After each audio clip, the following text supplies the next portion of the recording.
Hello বন্ধুরা, Bengali food 820 তোমাদের সবাইকে স্বাগত জানাই। আজকের রেসিপি মাছের ডিমের কারি। এর জন্য একটা পাত্রে জল দিয়ে তাতে সামান্য পরিমাণে হলুদ ও লবণ দিয়ে মাছের ডিমগুলোকে দিয়ে দিলাম। এরপর 2-3 মিনিট ফুটে এলে মাছের ডিমগুলোকে আমরা এইভাবে ছেঁকে তুলে নিয়েছিলাম। মাছের ডিমগুলোর মধ্যে দিয়ে দিয়েছিলাম কুচনো পেঁয়াজ, কুচনো কাঁচা লঙ্কা, আদা, রসুন ও টমেটো দিয়ে পেস্ট, সামান্য পরিমাণে লবণ ও বাইন্ডিং এর জন্য দিয়েছিলাম বেসন। এই সব কিছু দিয়ে খুব ভালোভাবে মাছের ডিমটাকে আমরা মাখিয়ে নিয়েছিলাম।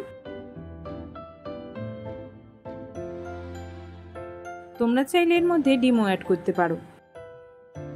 এরপর কড়াইয়ের মধ্যে সর্ষের তেল দিয়ে আলুগুলোকে আমরা লাল লাল করে ভেজে তুলে নিয়েছিলাম। এরপর মাছের ডিমের বড়াগুলোকে আমরা এইভাবেই লাল লাল করে ভেজে তুলে নেব। উল্টে পাল্টে খুব ভালো করে লাল লাল করে মাছের ডিমের বড়াগুলো আমরা তুলে নিয়েছিলাম।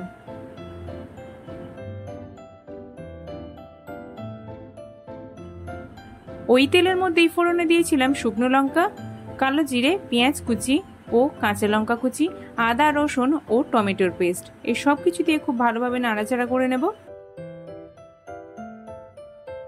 এরপর মশলাগুলো একে একে দিয়ে দেব সামান্য পরিমাণে লবণ, হলুদ গুঁড়ো, লঙ্কার গুঁড়ো, কাশ্মীরি লঙ্কার গুঁড়ো, ধনে গুঁড়ো ও জিরে গুঁড়ো। এই সব কিছু দিয়ে খুব ভালোভাবে আমরা মিক্স করে নেব। এরপর তেল ছাড়তে শুরু করলে আমরা আগে থেকে ভেজে রাখা আলুগুলো দিয়েও খুব ভালোভাবে নাড়াচাড়া করে নেব খানিকক্ষণ। দিয়ে দিলাম পরিমাণ মতো জল।